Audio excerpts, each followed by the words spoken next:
कि आप लोग most of you are inclined towards legal में आजकल कुछ चेंजेस इंडिया में बहुत कंट्रोवर्सी हो रही है लॉ डिपार्टमेंट में, उसको बहुत माइन्यूटली फॉलो करो। सुप्रीम कोर्ट की जजेस, हाई कोर्ट के जजेस के रिक्रूटमेंट में कंट्रोवर्सी हो रही है, ठीक है। और ये सारे डायरेक्ट क्वेश्चंस बनेंगे अपने सारे एग्जाम्स।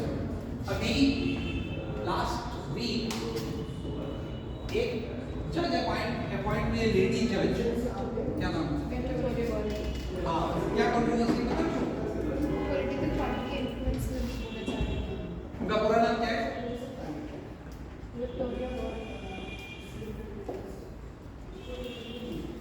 पूरा नाम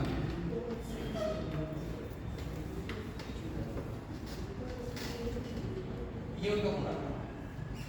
किस कोर्ट की जज अपॉइंट हुई है?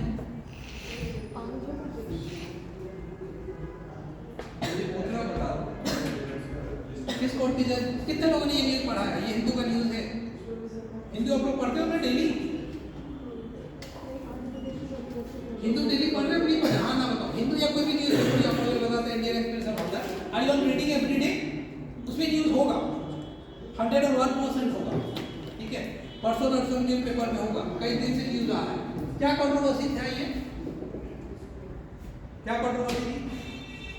जज के पॉइंट होते रहते। पहला, ये मद्रास हाई कोर्ट में अपॉइंट हुई है, मद्रास हाई कोर्ट, और ये अपॉइंट हुई है एडीजी, मतलब एडिशनल डिस्ट्रिक्ट सिर्फ एडिशनल जज। यहाँ पे एडीजी के हाई कोर्ट में डिस्ट्रिक्ट जज नहीं होता, वो डिस्ट्रिक्ट कोर्ट में होता है। तो एजे लिख लो या एडीजे, ये एडिशनल जज अपॉइंट, परमानेंट जज अभी नहीं अपॉइंट।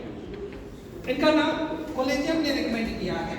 इंडिया में जो जजेस की अपॉइंटमेंट होती है, सुप्रीम कोर्ट और हाई कोर्ट के जजेस, they are appointed by a collegium consisting of the Chief Justice of India and other two senior court judges. Controversy क्या है? ये एक पार्टी से, पॉलिटिकल पार्टी से एसोसिएटेड, पार्टी के पोस्ट पे रह चुके हैं और बहुत ज्यादा इंफ्लेमेटरी स्पीच के लिए ये फेमस है।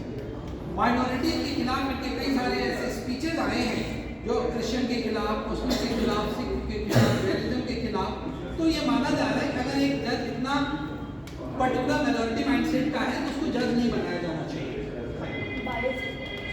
हाँ, बायस वगैरह तो नहीं बनाना चाहिए। बट इसका नाम कॉलेजियम ने रिकमेंड कर दिया, और कॉलेजियम ने रिकमेंड करने के बाद पहला इंडिया में समझ लो जज अपॉइंट कैसे होता है। एक तो इंडिया की पूरा सा जुडिशरी समझो क्या है। इंडिया का जो जुडिशरी वो 3 लेयर में काम करता है। इंडिया में जो जजेस होते हैं, जज है, कोर्ट है, 3 लेयर की जज। कौन कौन सी कोर्ट है इंडिया में? सुप्रीम कोर्ट, हाई कोर्ट और डिस्ट्रिक्ट एंड सबऑर्डिनेट जिसको हम लोग डिस्ट्रिक्ट कोर्ट भी कहते हैं ना, ये 3 है। और इंडिया के जो जुडिशियल सिस्टम है वो इंटीग्रेटेड है। इंटीग्रेटेड का मतलब है कि तीनों कनेक्टेड है। इंडिया में जो सरकारें चलती हैं वो इंटीग्रेटेड नहीं है। मतलब इंडिया में कितनी तरह की सरकार चलती है? फेडरलिज्म, इसके लिए वर्ड है फेडरलिज्म। दुनिया में 2 तरह की कंट्री आपको मिलेगी, federal country and unitary country. Federal country वो होता है जहाँ पे कम से कम 2 लेयर की सरकारें चलती हैं, कम से कम 2 सरकारें। सेंट्रल गवर्नमेंट जो पूरे कंट्री को देखता है, और स्टेट गवर्नमेंट जो अलग अलग स्टेट को देखता है। एक तीसरी लेयर भी होती है लोकल गवर्नमेंट, जिसको हम लोग यहाँ पे म्युनिसिपल कॉर्पोरेशन या नगर पंचायत या ग्राम सभा पंचायत। और यूनिटरी में सिर्फ एक लेयर की सरकार होगी, ठीक। फेडरलिज्म का सबसे अच्छा एग्जांपल है कौन सी कंट्री में फेडरलिज्म कम से कम 2 लेयर की सरकार? इंडिया में है क्या? इंडिया और भी कहीं यूएसए में, ऑस्ट्रेलिया, ये सब फेडरल कंट्री। और यूनिटरी का एग्जांपल है ब्रिटेन में सिर्फ एक ही सरकार है, श्रीलंका। अब फेडरलिज्म में जो 2 सरकारें होती हैं, एक होता है सेंट्रल गवर्नमेंट जो पूरे कंट्री को देखता है, headed by the prime minister and the president, होता है ना प्राइम मिनिस्टर। जानते हो इंडिया के प्राइम मिनिस्टर कौन है? सबको पता है। तो ये पूरे कंट्री के प्राइम मिनिस्टर है, ठीक है। सिर्फ गुजरात के प्राइम मिनिस्टर नहीं, he is prime minister of Gujarat to Arunachal, Kashmir to Kanyakumari, पूरे इंडिया के प्राइम मिनिस्टर है। उसके बाद इंडिया में चीफ मिनिस्टर्स होते हैं जो अपने स्टेट का होता है। जैसे यूपी का चीफ मिनिस्टर है, कौन है यूपी मिनिस्टर? रिपीट देखिए, जो टी शर्ट पहनते मेरे जैसे, मेरे जैसे गंजे हैं ना, नो सर, मतलब मैं गंजा हूँ। No sir. तो Yogi Adityanath is the chief minister, नहीं है the chief minister only UP, उनका बिहार से गुजरात का मतलब नहीं है। बिहार का कोई और चीफ मिनिस्टर, बिहार का चीफ मिनिस्टर कौन है? नीतीश कुमार। गुजरात का कोई और चीफ मिनिस्टर कौन है?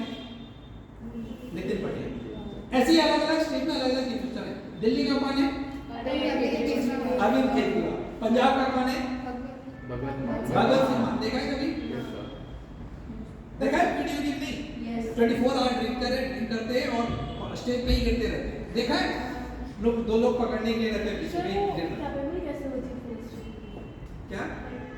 वो मतलब एक होता है ना कि अगर वो ये इंटॉक्सिकेटेड इतना होता है तो वो चीज़ें ऐसे कैसे होती है? कोई क्वालिफिकेशन लिखा है क्या कि intoxicated can not be the chief of India? Chief minister की क्वालिफिकेशन से एक इंडिया में, he should be of minimum 25 years of age, he should be mentally sound. ये तो साउंड है, फर्स्ट क्लास है। ठीक, उसकी क्वालिफिकेशन कुछ एज है, डिस्कस करके बताएंगे, तो उस समय वो ठीक है। और डिसीजन लेने के लिए तो बड़े-बड़े आईएएस ऑफिसर्स बैठे हुए हैं। तो सेंट्रल गवर्नमेंट और दूसरा होता है स्टेट गवर्नमेंट, अलग-अलग स्टेट गवर्नमेंट। ये मैं बताने की कोशिश कर रहा हूँ। फेडरलिज्म में अगर क्लियर फेडरलिज्म है तो सेंट्रल गवर्नमेंट और state government will work independently, they will not work under the central government. Prime minister India के किसी चीफ मिनिस्टर को ऑर्डर नहीं दे सकता और प्राइम मिनिस्टर के ऑर्डर को मानने के लिए चीफ मिनिस्टर बाउंड नहीं है। सलाह दे सकता है, सजेशन दे सकता है, माने ना माने वो चीफ मिनिस्टर पे डिपेंड है। योगी जी मान लेते हैं मोदी जी की बात, ममता बनर्जी बेबी लड़ती रहती है, देखा है ना? अरविंद केजरीवाल बेबी लड़ता रहता है। ऑपोजिशन पार्टी के स्टालिन जो चेन्नई के लड़ते रहते हैं। केसीआर कहाँ के चीफ मिनिस्टर? केसीआर कहाँ? केसीआर कहाँ में? आंध्र प्रदेश। चंद्रशेखर राव। हाँ, आंध्र प्रदेश का नहीं, तेलंगाना। आंध्र प्रदेश के तो रेडी है, तो वो नहीं मानते, तो chief minister is not bound to follow the instructions of prime minister. This is called federalism. लेकिन जो जुडिशियरी है इंडिया में, जुडिशियरी इज इंटीग्रेटेड का मतलब है the order of the senior court is bound on the lower court. The lower court will have accept each and every order of the senior court. Supreme court के order को हर high court India में मानने के लिए bound है, हर district court मानने के लिए बाउंड है। डिस्ट्रिक्ट कोर्ट का हाई कोर्ट का ऑर्डर हर डिस्ट्रिक्ट कोर्ट को मानना ही पड़ेगा। This is called integrated judiciary. ठीक, इंडिया में कितने हाई कोर्ट, कितने सुप्रीम कोर्ट है अभी? एक ही है। एपेक्स एक ही होता है। एक ही कोर्ट है। अच्छा, और कितने जज हैं इस कोर्ट में? 33 प्लस सीजीआई। कितने जज हुए? 33 प्लस सीजीआई 34 हुए ना? सब One plus CGI plus 1 होता है, तो 3 plus 1। Yes. अगर कोई पूछता है कितने जज हैं? 34। नहीं, 33 ही बोलते हैं प्लस सीजीआई। ठीक, अब जो भी लिखना है 34 की अभी स्ट्रेंथ है। और आज की डेट में इंडिया में सुप्रीम कोर्ट में 34 जज हैं। कल 2 जज रिकमेंड किए गए, 2 जज अपॉइंटमेंट हुआ है। एक बिंदल जो सुप्रीम इलाहाबाद हाई कोर्ट के चीफ जस्टिस थे अभी, जस्टिस बिंदल, और एक और है, दोनों अपॉइंट हुए। तो इंडिया आज की डेट में सुप्रीम कोर्ट इंडिया में पूरे 34 जज हैं। एक चीफ जस्टिस है, चीफ जस्टिस का नाम पता है कौन है? DY Chandrachud, he is the 50th chief justice of India. ठीक, कितने हाई कोर्ट से? 25। आज की डेट में हम 25 हाई कोर्ट। अब सुप्रीम कोर्ट और हाई कोर्ट के जजेस की जो अपॉइंटमेंट होती है, बहुत ही कंट्रोवर्शियल टॉपिक इंडिया का, बहुत ही इंपॉर्टेंट टॉपिक है कॉम्पिटिटिव एग्जाम्स के पॉइंट ऑफ व्यू से, हर एग्जाम में इसको अपॉइंटमेंट होता है, कोलिजियम करती है। ठीक है, कोलिजियम करती है और कोलिजियम नाम रिकमेंड करता है, नाम दे देता है कि ये मान लीजिए 5 लोगों को सुप्रीम कोर्ट का जज बनाया जाए। ये नाम जाता है यूनियन सेंट्रल कैबिनेट के पास, लॉ मिनिस्टर के पास। Who is law minister of India right now? Law minister के पास। लॉ मिनिस्टर क्या करता है, या सेंट्रल गवर्नमेंट की एजेंसी क्या करती है, इसकी इंक्वायरी कराती है। ये जो नाम भेजा गया है, इसके ऊपर कोई क्रिमिनल चार्ज तो नहीं है, ये किसी कंट्रोवर्सी में तो नहीं रहा है, किसी के लिए बायस तो नहीं है, किसी फॉरेन एजेंसी से इसका रिलेशन तो नहीं है, ये सारी चीजें चेक कराती है। और जब सेंट्रल गवर्नमेंट ओके कर देती है तो उसका अपॉइंटमेंट। ठीक है, मैंने शायद पिछली बार डिस्कस किया था इस पे कुछ नहीं पता। अभी कुछ दिन पहले एक जज के लिए नाम रिकमेंडेशन किया गया था और उस जज पे 2 जज की कंट्रोवर्सी हुई थी। सेंट्रल गवर्नमेंट ने उसका फाइल इसलिए रिटर्न कर दिया क्योंकि उस जज ने, उस लॉयर ने, जज बनने से पहले उस लॉयर ने कभी बीजेपी के जो प्राइम मिनिस्टर मोदी हैं उनके खिलाफ कोई स्पीच दी थी। अब मोदी के खिलाफ कोई स्पीच देगा, उसको कैसे सेंट्रल गवर्नमेंट जज बना देगी भाई? उसका फाइल रिजेक्ट कर दिया, ठीक है। और एक केस और रिजेक्ट किया था, नाम बताएंगे नेक्स्ट क्लास डिस्कस करेंगे। एक और जज था, उसका नाम इसलिए रिजेक्ट कर दिया सेंट्रल गवर्नमेंट ने because he is a gay, declared gay. ये जानते हो? The male having relation with the male. दोनों नाम रिजेक्ट कर दिए सुप्रीम कोर्ट का, सेंट्रल गवर्नमेंट ने कहा कि ये क्योंकि इंडिया के लिए एक्सट्रम नहीं है, इंडिया का हमारा ये लॉ नहीं है, ये कॉन्ट्रैक्ट लॉ नहीं करते हैं, तो he should not be a जज, he will not be suitable for जज। सर ऐसे तो उसकी क्वालिफिकेशंस में भी तो कहीं लिखा है कि दे कैन नॉट राइट। हाँ, अभी हम उस पे आ रहे हैं जस्ट कम। अब सुप्रीम कोर्ट की कोलिजियम ने फिर से रिकमेंड किया दोनों का नाम। चीफ जस्टिस आर्ग्यूमेंट में हमको दोनों जज चाहिए, एंड चीफ जस्टिस का आर्ग्यूमेंट ये था कि sex can not B force. अब हमें किससे रिलेशन रखना है आप हमें फोर्स नहीं कर सकते, that is my personal discussion, that is my personal decision. ये क्राइटेरिया नहीं होगा, हमें जज की सिर्फ क्वालिफिकेशन देखनी है, उसका सेक्सुअल ओरिएंटेशन किधर है, I am not going to do that, that is not my cup of tea, उसे मैं मतलब नहीं। दूसरा, स्पीच के बारे में कहा कि इंडिया में फ्रीडम ऑफ स्पीच है, हम इसके बेसिस पर उसको रिजेक्ट नहीं कर सकते, दोनों का। अब जब इसका केस आया विक्टोरिया गौरी का, तो सुप्रीम कोर्ट से कुछ ओवरलुक हुआ, सुप्रीम कोर्ट उसकी पूरी हिस्ट्री नहीं जान पाई, नहीं पता था, उसका नाम रिकमेंड किया गया और सुप्रीम कोर्ट ने उसका नाम हाई कोर्ट के लिए रिकमेंड कर दिया कोलिजियम। अब सेंट्रल गवर्नमेंट को क्या करना चाहिए था? जिस बेसिस पे आपने नरेंद्र मोदी का क्रिटिसाइज करने वाले की फाइल को वापस कर दी, उसी तरह आप इसने भी माइनॉरिटीज के खिलाफ बहुत सारी स्पीच दी, इसका भी वापस कर देते। सेंट्रल गवर्नमेंट ने रातों रात उसको अपॉइंट कर दिया, कहा कि ठीक है, इट्स फाइन, ओके। और ये बाद में पता चला कि बीजेपी की रजिस्टर्ड तमिलनाडु, एक दिन इसका फाइल क्लियर हो गया। बाद में किसी को जब पता चला कि यार ये तो बीजेपी के रजिस्टर्ड मेंबर है, she is going to be the जज ऑफ द हाई कोर्ट, उसने सुप्रीम कोर्ट में केस कर दिया, रेट फाइल कर दिया। और रेट में ये हुआ कि उसकी ओथ सेरेमनी थी, गौरी की ओथ सेरेमनी थी 10:30 को होना था। चीफ जस्टिस ने कहा कि इसके हम 9:15 को सुनेंगे, और अगर ये सही बात है उसकी हो सकता है रोक दिया जाए इसकी अपॉइंटमेंट। कुछ प्रॉब्लम हुई और वो केस 9:15 नहीं सुना था, वो केस लगा 10:25, तब तक इसकी ओथ सेरेमनी कंप्लीट हो गई। अब जब वो जज बन गई तो हटाना आसान है नहीं, ठीक है। तो केस हुआ, कल परसों जज ने सुना है और जज ने कहा कि अगर एक बार कोलिजियम ने रिकमेंड कर दिया तो उसका नाम फिर विड्रॉ नहीं किया जा सकता, हम इसको विड्रॉ नहीं कर सकते। अब एक बहाना किया गया क्योंकि वो सिर्फ एडिशनल जज है, जब इसको परमानेंट बनाया जाएगा तब हो सकता है रिकंसिडर जज को परमानेंट के रिकमेंड ना किया जाए, तो ये कोलिजियम की गलती है। अब फिर से कोलिजियम बहुत कंट्रोवर्सी में आ गया है, बहुत इंपॉर्टेंट हो गया, आपको कोलिजियम के हर एक न्यूज में ध्यान रखनी है, हर एक जज के अपॉइंटमेंट में ध्यान रखनी है, ऐसे कई सारे कंट्रोवर्शियल केसेस आए हैं।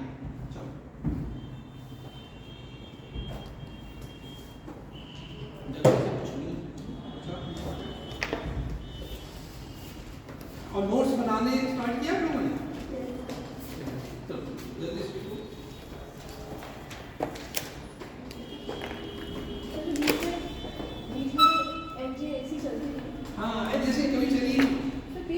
एनजीएससी मुझे याद दिलाना बहुत इंपॉर्टेंट टॉपिक है, पूरा क्लास एनजीएससी के लिए। एनजीएससी आया था 2015 में बना था, 15 में, और अक्टूबर 2015 में ही कैंसिल हो गया।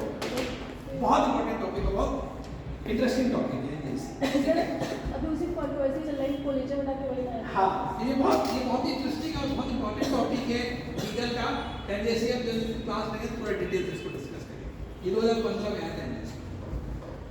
अभी फटाफट कुछ न्यूज़ देखना है। पहला लिखो, who is right now the foreign secretary of India? Anybody knows? Foreign secretary, foreign minister कौन है इंडिया का? अरे एस जयशंकर। Foreign minister। तो वही ना एक्सटर्नल। हाँ, S Jaishankar. Foreign minister is S Jaishankar. लिखो नाम, foreign minister S Jaishankar. Foreign minister is S Jaishankar. मैंने पूछा फॉरेन सेक्रेटरी कौन है, ये सब इंपॉर्टेंट याद रखना, फॉरेन सेक्रेटरी। और ये सब रटना नहीं है, आप जब डेली न्यूज पढ़ोगे तो डेली आपको ये सब न्यूज मिलेंगे। फॉरेन सेक्रेटरी का नाम है विनय मोहन क्वात्रा। विनय मोहन क्वात्रा। और ये जो अभी एस जयशंकर जो फॉरेन मिनिस्टर है, ये से पहले फॉरेन सेक्रेटरी ही थे, बताया था ना? जब पता नहीं कहाँ फॉरेन मिनिस्टर इंडिया के भी कौन है? S Jaishankar. S Jaishankar is the foreign minister, external affairs minister, foreign minister एक ही होता है। एंड ब्रैकेट में लिख लो previously the foreign secretary, he was the foreign secretary earlier. अब इनसे पहले कौन था इंडिया का फॉरेन मिनिस्टर, किसी को याद है? एस जयशंकर से पहले इंडिया का फॉरेन मिनिस्टर बहुत ही डायनेमिक पर्सनालिटी ठीक ही था, ठीक ही है। निर्मला सीतारमण नहीं सुषमा स्वराज सुषमा स्वराज। बहुत ही डायनेमिक पर्सनालिटी, बहुत ही अच्छी स्पीकर। तो सुषमा स्वराज जब इंडिया के फॉरेन मिनिस्टर थी, उस टाइम ये इंडिया के फॉरेन सेक्रेटरी, और इंडिया के फॉरेन सेक्रेटरी से पहले ये इंडिया का अमेरिका में एम्बेसडर, इनकी पूरी फैमिली रही है foreign affairs, foreign father, grandfather सब आईएफएस रहे, बहुत dynamic. Okay, next supreme court के स्ट्रेंथ आप लिखो। Supreme court maximum strength presently 34, 1 + 33 लिख लेना। अभी एक दो दिन पहले का न्यूज़पेपर रिपोर्ट है कि आईएमएफ ने एक कंट्री के लोन रिक्वेस्ट को रिजेक्ट कर दिया है। यस, पाकिस्तान। लिख लो, IMF has rejected the loan proposal of $6 billion।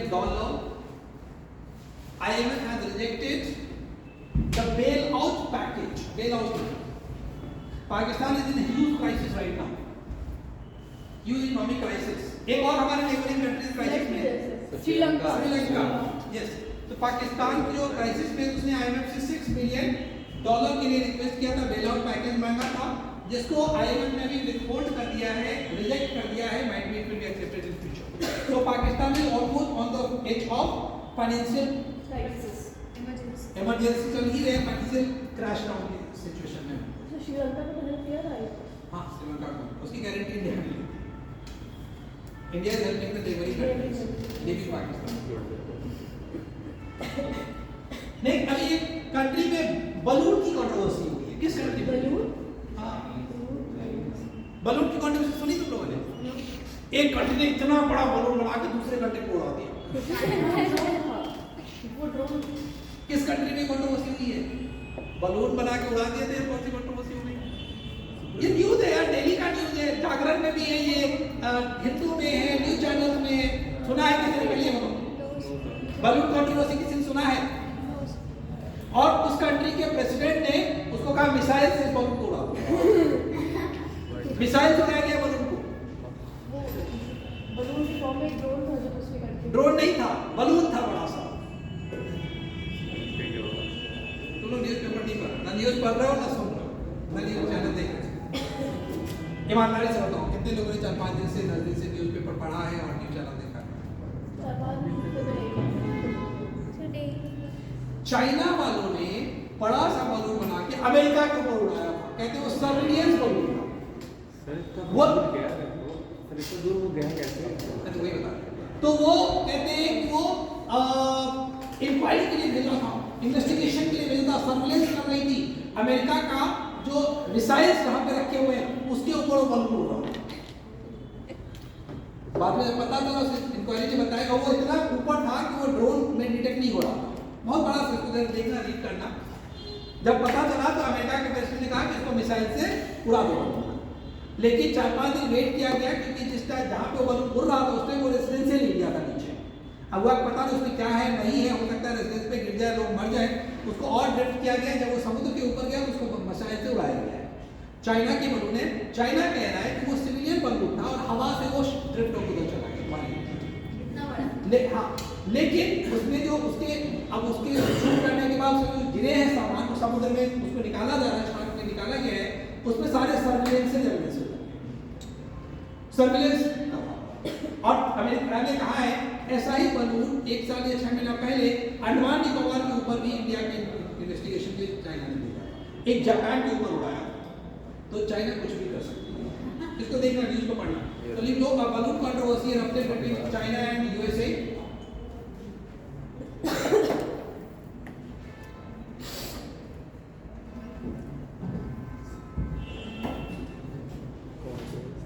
Next weekly 10 news लिखना देना। अभी यूक्रेन के प्रेसिडेंट 2-3 कंट्री ने विजिट किए हैं। कौन से कंट्री? लीव अमेरिका, अमेरिका शायद मैंने लास्ट में बताया था, अमेरिका गए थे ना। अभी उसके बाद कल परसों का न्यूज़ है, हिंदू का न्यूज़ है परसों का, he is shaking hand with head of state of country, राजा से मिल रहा है। रशिया रशिया में राजा है, रशिया जाएगा वो। नहीं उसको लड़ाई चल रही है। ये तो उसके जान के पीछे पड़ी है, रशिया भेज रहा है उसको। यूक्रेन के प्रेसिडेंट को दे रशिया से। तो मनाली कब चलती है? रशिया में तो चलती ही नहीं है मुनाल में चलते हैं ब्रिटेन में राजा। कौन है ब्रिटेन का राजा अभी? King Charles. इससे पहले कौन था? एलिजाबेथ अभी बड़ी है ना, देख रही है ना। Yes. अभी चार्ल्स के बाद कौन बनेगा? उसका बेटा क्या नाम उसके बेटे का? George Prince Williams. विलियम्स। उसकी वाइफ का क्या नाम है? अरे सबको पता होगा, सबको पता है, सबने देखा है। चलो तो जल्दी से लिखो, Ukraine president visited Britain, France and Belgium. Britain, France and Belgium. Next time हो जाए बता देना गलती हो। नेक्स्ट अभी एक कंट्री में भूकंप आया है, Turkey and Syria. Turkey and Syria. The death toll increased to 25,000 in earthquake in Turkey and Syria. India ने अपना हेल्प मिशन भेजा है, किस नाम से? इंडिया ने अपना हेल्प मिशन भेजा है, और इंडिया के टर्की के रिलेशन अच्छे नहीं है। जो टर्की के प्रेसिडेंट हैं उनके और इंडिया के मोदी के रिलेशन अच्छे नहीं है। क्यों नहीं है? टर्की हर बार कश्मीर पे पाकिस्तान का साइड है, क्योंकि मुस्लिम कंट्री है तो उसका एक बायसनेस है, देखा गया है। तो he is taking favour of Pakistan on Kashmir issue. Turkey से रिलेशन अच्छे नहीं है, फिर भी मोदी ने, इंडियन गवर्नमेंट ने हेल्प मिशन भेजा है, डीआरएफ की टीम भेजी है। बहुत सारे लोगों ने क्रिटिसाइज भी किया है कि हमारा दुश्मन देश है, हमारा देश अच्छा नहीं है, why we are helping. But ये हमारे फॉरेन पॉलिसी का पार्ट है, we are helping the needy one. हमने पाकिस्तान की भी हेल्प करी है, पाकिस्तान में लास्ट ईयर जब फ्लड आया था, इंडियन गवर्नमेंट ने हेल्प करी है। तो उस मिशन का नाम लिखो दोस्ती। Indian government help the earthquake affected countries with a mission called दोस्ती। अभी एक ऑर्गेनाइजेशन ने कहा है कि 14 फरवरी को वैलेंटाइन डे ना मना के ये डे मनाना चाहिए, cow day. Cow hug day. Cow hug day. कौन सी ऑर्गेनाइजेशन ने कहा? तो यू आरएसएस ने, विश्व हिंदू परिषद ने। नहीं Animal Welfare Board has decided to celebrate 14th May as Cow Hug Day. Animal Welfare Board. Next.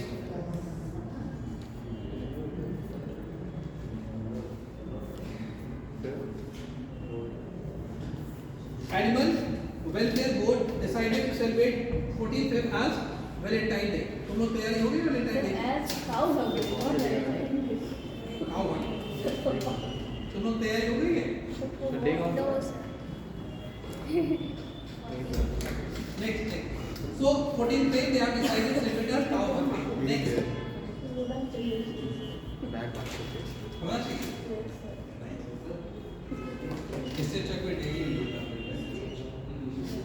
अब इंडिया के एलसीए ने एक शिप पे लैंड कराया गया है। इंडिया की इंडिजिनियस प्लेन को इंडिया के बनाए हुए शिप पे लैंड के लिखो। Naval LCA land for Vikrant. LCA light competitive है। Sir, बहुत fast हो रहा है। एलसीए को विक्रांत पे लैंड कराया गया है। Vikrant naval LCA lands on Vikrant. Yes, sea fighter. somebody India का नेक्स्ट लास्ट जो इंपॉर्टेंट न्यूज है आज का लिख लो, बस 2 न्यूज लिख देना। अभी रिसेंटली आरबीआई ने रेपो रेट बढ़ाया है। रेपो रेट बढ़ाया एक दिन मुझे याद दिलाना, एक टॉपिक हम बैंकिंग पे ले लेंगे, बैंक क्या होता है, बैंक कैसे काम करते हैं, बैंक में क्या क्या रेट होता है, आरबीआई क्या होता है, आरबीआई कैसे काम करती है। सिर्फ अभी रेट लिख लो, RBI has increase repo rate to 6.5%। RBI has increase repo rate to 6.5%। याद दिलाना मुझे कि सर बैंक पे क्लास ले लीजिए, बैंक आ रहा है। तो रेपो रेट वही होता है ना, at which central bank gives loans to government. Yes, और रेपो रेट बढ़ने से बैंक का पैसा आरबीआई के पास होता है, मार्केट में पैसे कम हो, जब भी महंगाई बढ़ेगी तो आरबीआई महंगाई को कम करने के लिए रेपो रेट बढ़ा देगी। अगर आपके घर में लोन लिया गया होगा तो बताएंगे लोग लोन का रेट महंगा होगा, लोन महंगा होगा। Last news of the day लिख लो, Grammy award 2023। Grammy award, Grammy award जानते हैं किस फील्ड में दिया जाता है? म्यूजिक के लिए। किसी इंडियन को मिला है क्या इस बार? हाँ, जल्दी से एक न्यूज लिख लो, Grammy award pop queen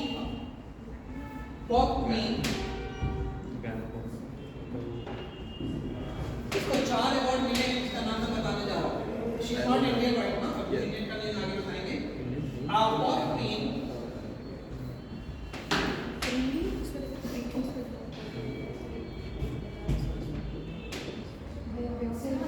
yes, Beyonce got 4 award, 4 award मिले हैं, टोटलिंग 32 अवार्ड। आज तक सारे ग्रैमी को मिला के इसको अभी तक 32 अवार्ड मिल चुके हैं, एंड ये वर्ल्ड रिकॉर्ड है इसके नाम पे, इतना अवार्ड किसी को नहीं मिला है। This year she got 4 awards. Next, album of the year. इस बार album of the year award किसको मिला है? एल्बम ऑफ द ईयर जो सबसे बेस्ट माना जाता है, ये इस बार गोयत्री को नहीं मिला है। एल्बम ऑफ द ईयर मिला है इनको नाम ब्रिट हैरी। किसको? ब्रिट हैरी,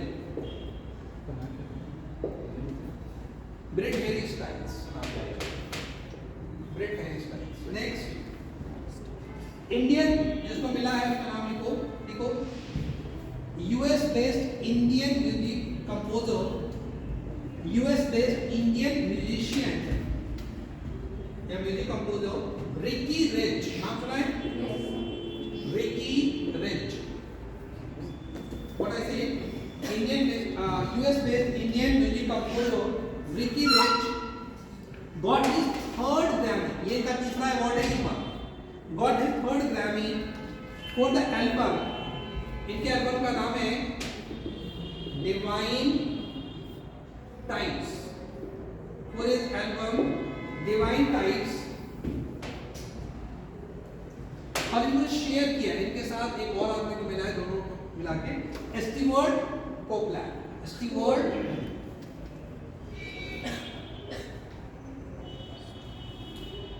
ठीक, ये इनकी एल्बम है।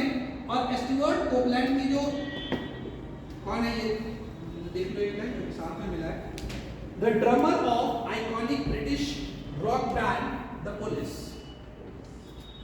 ये ब्रिटिश रॉक बैंड पुलिस नाम से है, उसके ड्रमर हैं। इनको और इनको साथ में इस वर्ड मिला है। British rock band the police.